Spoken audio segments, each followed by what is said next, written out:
Entonces, es que es tan complejo ya el tema en función de violencia. En el tema del abogado, para cerrar esa ventana, hay que tener cuidado, y los honorarios que recibe, si tiene alguna duda o sospecha, bueno, ingréselos en una cuenta de banco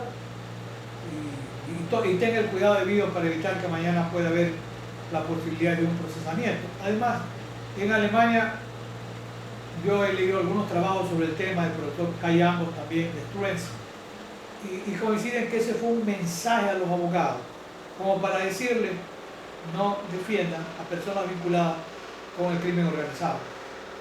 Y en el caso de Estados Unidos, cuando yo miraba el tema del Chapo Guzmán, yo decía, bueno, y los abogados que no trabajaban gratis, ¿cómo estarán justificando los honorarios? Porque están en el libro que yo les puse a disposición de ustedes, en un caso lo recuerdo, Monsanto, y hay otro más, donde los abogados habían cobrado en Estados Unidos sumas importantes de dinero, en un caso $5 millones por defensa, y en otro me parece 7 u 8 millones de dólares. No eran cosas pequeñas. Y entonces se iniciaron procesamientos contra los abogados, el Departamento de Justicia de Estados Unidos. Y claro, saltó la solidaridad de clase, y esa barra impresionante de abogados reclamó. Y dijo, bueno, ¿dónde está la cuarta enmienda? ¿Dónde está la quinta enmienda? ¿Dónde está la sexta enmienda? Este es el país de las enmiendas. Tiene derecho a la defensa, a la mejor defensa posible. ¿Cuál es el problema? Y dijeron, oiga, yo he depositado el dinero en una cuenta y sobre eso yo tengo que pagar impuestos, porque a Estados Unidos se le come el dinero a los impuestos. ¿Cuál es el problema? Llegó hasta la Suprema Corte de Estados Unidos. ¿Qué dijo la Suprema Corte? Muy salomónica. No se puede impedir el libre ejercicio del derecho a la defensa y el derecho a la defensa justiciable en este país, que es el país de la democracia. Sí, claro, todos aplaudimos, claro que aplaudimos. Pero, otro pero más. Ese dinero tiene origen ilícito, señores. Ustedes no pueden beneficiarse, nadie en este país de origen ilícito. Ese dinero es incautado a favor del Estado. Fin de la historia. Defiendan gratis, pro bono, háganlo. Les va a agradecer los justiciables y les va a agradecer el país. Ese ha sido el gran corte en Estados Unidos. Sigan defendiendo, háganlo gratis. Pero el dinero mal habido, marcha. Yo no sé cómo habrán los abogados del Chapo Guzmán solucionado el tema, pero es un tema muy interesante. Muy interesante. Hay una situación importante que tiene que ver en estas propuestas que hacemos. Uno de Naciones Unidas pues creó un modelo de ley de extinción de dominio, que ustedes lo tienen. Yo he visto que en Argentina un grupo relacionado con la delincuencia organizada, por lo menos en la información que yo que guardo, se han decomisado alrededor de $700 millones, porque no puede explicar el origen de los recursos. La ley de extinción de dominio, sí, yo sé que está para el debate, pero la ley de extinción de dominio no es una ley penal, no es una ley civil, es una ley especial. No va contra las personas, en su estructura me refiero, va contra los bienes. Tiene dos características, por lo menos en la línea de la ley de extinción de dominio, por ejemplo, de Colombia. La imprescriptibilidad, y dos, la irretroactividad, o el primero son leyes que no prescriben, y el carácter retroactivo, que en Colombia hay una sentencia de la Corte que dice retrospectivo. Dicen que se contrae al origen ilícito del bien, y como decía mi abuela, lo que nace chueco muere chueco. Eso no se puede legitimar. Si proviene de un tráfico de droga, eso será toda la vida ilícito el origen. No se puede santificar. No viene el Papa y nos echa una santiguada y ya se volvieron santos, ¿verdad?, los recursos. Entonces, claro, ha sido discutible, pero en Colombia, con éxito, pasaba que Pablo Escobar dejó muchos recursos, la familia tenía derecho, hasta ahí legítimo al recurso. Entonces, había propiedades que había dejado el nombre de la hijita, la niña, que valían alrededor, la época que los hizo, $2 millones. propiedades que valían hoy 10 millones, 15 millones de dólares. Con la ley de extinción de dominio de Colombia, que se la dicta después, este carácter, primero de ser imprescriptible, y luego la retroactividad, sin límite de tiempo, incautaron los bienes que había dado Pablo Escobar. Y hay otros casos. En México también la aplican, no sé en cuánta buena medida, pero la están aplicando. Esa es una ley cuyo proyecto se lo presentó en Ecuador en esa medida. Pero la Corte Constitucional de Ecuador, que es una excelente corte, pero allí hizo un planteamiento de inconstitucionalidad en cuanto a la imprescriptibilidad. Digo, esto de que sea imprescriptible parece una exageración. Y que tenga la persona de 2, 3, 4 generaciones siempre que, con el riesgo latente de que mañana puedan decir, oiga, como esta ley no prescribe, ahora le vamos contra los bienes que tiene usted. ¿Y qué pasa cuando se han fusionado con bienes de terceros? Bueno, ahí habría la reserva de que el bien de tercero que ha sido incorporado incluso de buena fe, que es lo que también pasa en el tema del lavado de activos. Porque puede haber un recurso A que es ilícito y un recurso B que es lícito. El que pone el recurso B que es lícito tiene derecho a reclamar, por supuesto que sí. Pero en el tema de la ley de extinción de dominio, la Corte Constitucional dijo, esto de que sea imprescriptible no va. Quedó aprobada una ley que sirve para poco y para nada. Porque primero dice que debe existir una sentencia condenatoria en firme en el ámbito penal. Pero para eso no es necesario una ley de extinción de dominio. Si termina el proceso penal y oportunamente se ha hecho un decomiso provisional muy efectivo sobre los bienes están allí, y cuando termine el proceso penal pueden ser los bienes decomisados o pérdida definitiva y luego rematados. O sea, no era necesaria ya la ley, lo uno. Y lo otro es que, como está la ley, hasta ahora no conozco un solo caso en que haya sido aplicada, porque requiere este presupuesto. Y hoy nos abocamos a un tema interesante que pasó ayer o hace 2 días. Ayer, una persona vinculada a la delincuencia organizada le decía como sobrenombre el patrón Norero, el apellido. Si todos creemos en el Señor y el Señor perdona hasta los malos, seguramente está en el seno del Señor en este momento, no sé. Pero cuando lo detiene, él tiene un antecedente. Tenía problemas en el Perú, apenas 35, 36 años.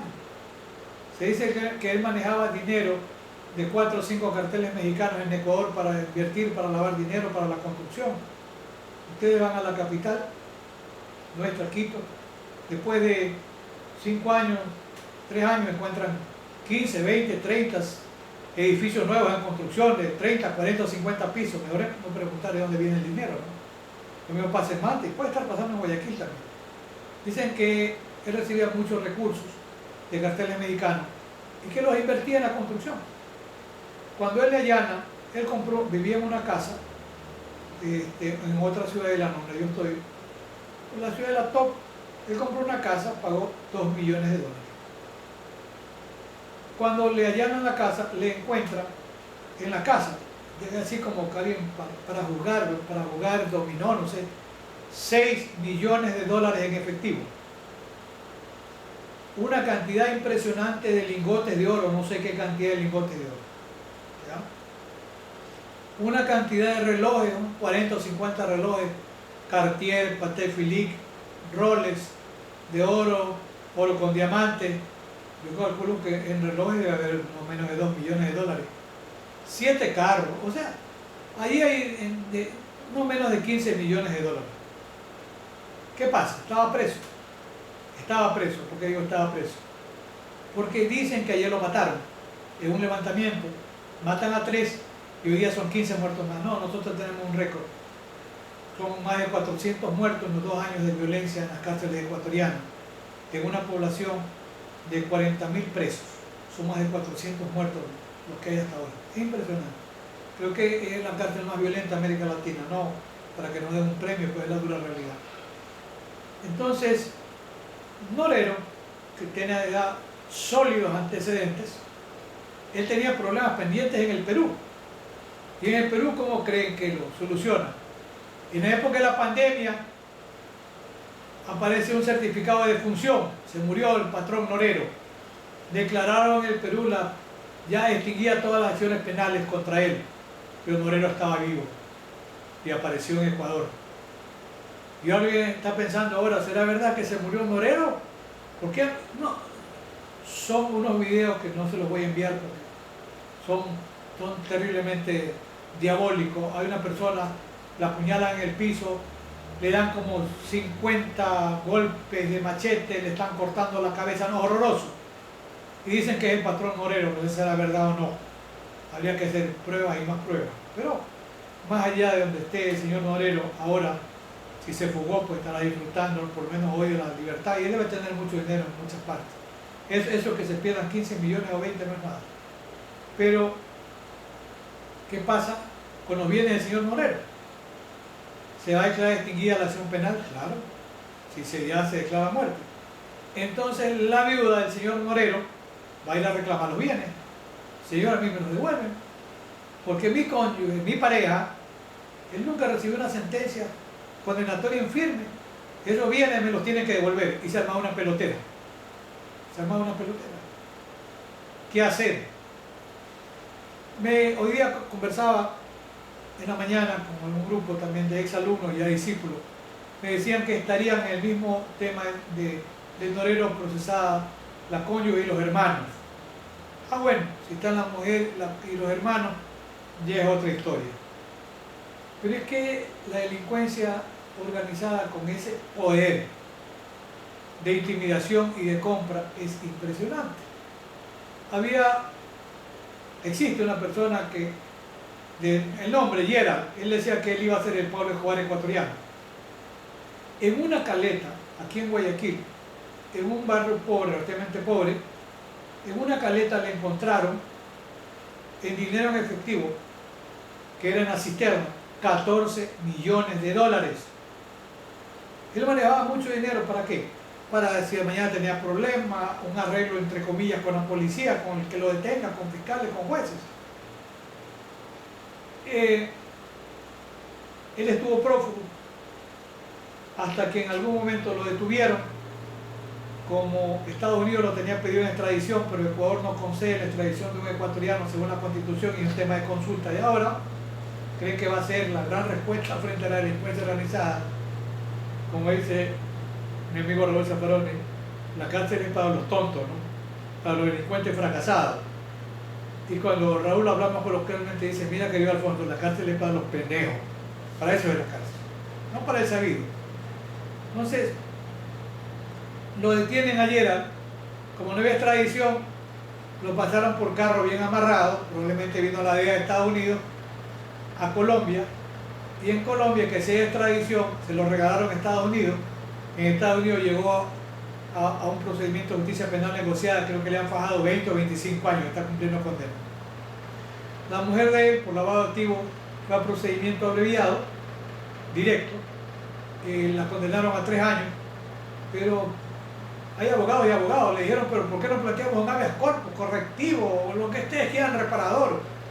Pues estaba cumpliendo condena, le plantearon un habeas corpus correctivo, hubieron 5 millones de dólares para pagar, 1 millón para el abogado, 3 millones para los jueces de la sala y 1 millón para el presidente de la corte. A los jueces de la sala, algunos de ellos tenían plata en la casa guardada, entró la policía, tan bruto que tenía 300.000, 400.000 dólares en efectivo en un cajón. Llevaron preso a los jueces. Y la Corte Constitucional, no la de ahora, no la de ahora, la anterior, que ella hizo una serie de negocios, en un caso famoso, la cervecería, los trabajadores reclamaban 90 millones de dólares más intereses. La Corte Constitucional de aquella época, por eso le dicen la Corte Cervecera, declaró que los trabajadores tenían derecho a reclamar, pero en una vía laboral, no en una vía que habían escogido, que era una vía constitucional. Entonces, claro, la vía laboral ya está prescrita, no han recibido un centavo. Y entonces, el poder del secretario de la Corte de esa época se encontró primero un cobro de 800.000 dólares en una cuenta y luego un cheque de 1 millón de dólares en otra cuenta. Pero ya está libre. En realidad había 5 millones de dólares. Él era cancerbero del infierno, el secretario de los jueces de la corte. Eso pasó. No con la de ahora, por supuesto. Por eso esa corte le dicen la corte cervecera. Y en este caso, la mujer de Yela salió libre, pero después la empapelaron por otro tema y creo que hoy está preso. La verdad es que ya dejé de seguir la pista. Y bueno, ahí está el tema de la ley de extinción de dominio. Yo creo que se puede atemperar y decir, bueno, pongámosle 30 años para la prescripción y podría funcionar. Podría ser, vamos a ver qué ocurre. Y para concluir por el tiempo, que el tema, en este tema de la delincuencia organizada, la delincuencia no convencional, delincuencia económica, también el tema de la responsabilidad penal de las personas jurídicas. Ese es un tema muy interesante. El primer caso de responsabilidad penal de personas jurídicas en España en 2016, sí, claro, es una sentencia donde y era por tráfico de drogas. En Ecuador no tenemos responsabilidad penal por tráfico de drogas. El tema es un poco complejo porque hoy está el tema del programa de cumplimiento, que claro que le da trabajo a los abogados que se especializan en el tema de delincuencia económica, empresarial, responsabilidad penal de personas jurídicas, el tema también del oficial de cumplimiento, cuál es el nivel, cuál es el punto. Y hoy se trabaja profesores como Gómez Comillo y el profesor Silva Sánchez mismo, él fue defensor de la infanta de Navarra, trabaja en el tema de la imputación incluso objetiva, en el tema de la responsabilidad penal de personas jurídicas, que no lo dije, pero tiene que ver en el tema de los abogados. Porque si el abogado, a ver, hay la asunción de riesgo al recibir honorarios, ¿sí? Y por eso decía, baja el riesgo si usted recibe los honorarios en una cuenta bancaria. Y si el abogado no se aparta de su rol, porque recuerden, el nivel de riesgo, el riesgo permitido es construcción, sin duda, del maestro Claudio Orsini, ¿sí? Hay el principio de confianza, debo confiar en que mi cliente tiene honorarios, tiene recursos que son lícitos, y por esa razón le acepto el honorario. Y si yo, abogado, no me aparto de mi rol propio de abogado, surge en la gran construcción dogmática que hace la imputación objetiva el profesor Gunther Jacob, la prohibición de regreso. No tiene por qué imputarse objetivamente un resultado que es lesivo si yo no me aparté de mi rol. Yo de esa manera, y ustedes van a apreciar en el trabajo que yo les envié el libro, que está planteado así el tema de la imputación objetiva en la actuación de los abogados. Y en el tema de la responsabilidad penal de las personas jurídicas, es un tema que hoy también cobra actualidad. En el caso en España, que tiene responsabilidad penal de personas jurídicas en el delito de tráfico de drogas, claro, la responsabilidad de personas jurídicas en principio no lleva, claro, recuerden ustedes que la responsabilidad que se llama vicarial, ahí trabaja Miguel Bajo Fernández Extraordinario. Si se puede determinar la participación del gerente, del presidente, del oficial de cumplimiento, ese tiene responsabilidad penal personal. Pero ahí puede haber responsabilidad penal también de la persona jurídica, sí, que es lo que pasó en España. Incluso el tema de la multa, impresionablemente alta, se llegó a una multa que llegaba a 700 millones de euros. 700 millones, porque era una gran empresa. Y además de la liquidación como pena propia de personas jurídicas, por la suspensión. En este caso se declaró el cierre de la empresa y se propuso que la empresa sea liquidada, ¿ya? Ahí lo que el Tribunal Supremo Español hizo en cuanto a la sentencia, cuando llega a conocimiento del Tribunal Supremo Español, confirma en todas sus partes lo principal de la condena, pero la condena es revocada parcialmente en lo que tiene que ver con la liquidación de la empresa. ¿Por qué? Porque había 400 trabajadores que se quedaban en la desocupación. Y allí que dijo, bueno, la empresa debe seguir superviviendo para que puedan los trabajadores tener un mecanismo de subsistencia. Cómo se llega a administrar la empresa ya es otro tema.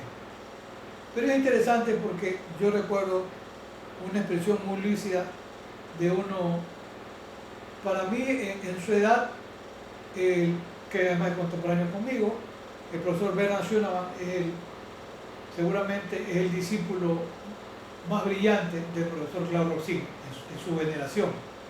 Porque recordemos que los jóvenes, está un profesor que además es latinoamericano, nace en Brasil, pero creo que es el único latinoamericano que es catedrático en Alemania, que es el profesor Luis Greco, extraordinario también. Él tiene una teoría muy interesante, él habla del dolo sin voluntad, mantener el dolo con conocimiento, es interesante. Greco es formidable, por si acaso, es catedrático en Alemania, o sea, no es cifras mayores.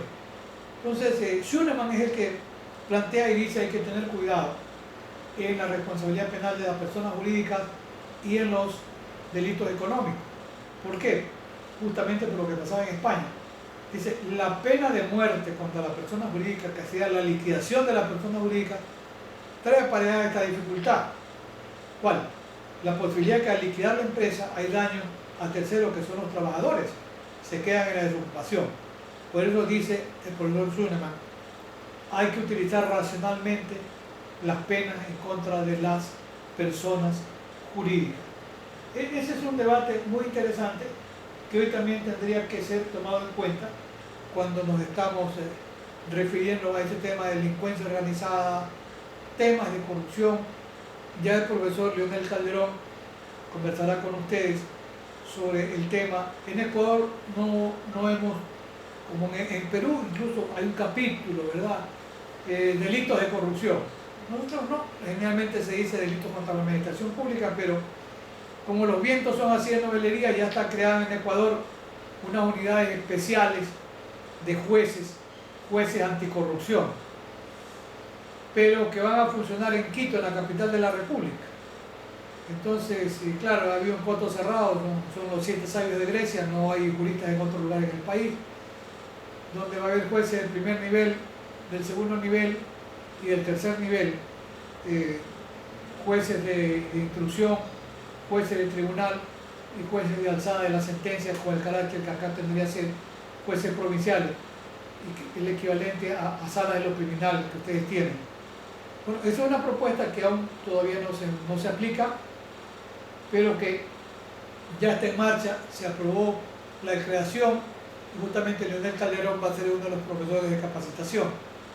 Así que creo que hemos navegado, ¿verdad? O más bien a trote largo y marcha forzada, y hemos cabalgado sobre algunos aspectos importantes en este tema de delincuencia organizada, tema de corrupción, tema de crímenes violentos, todo lo que significa el tema en algo, las drogas, las armas, y la corrupción y la impunidad, y estas salidas milagrosas que no terminamos de encontrar.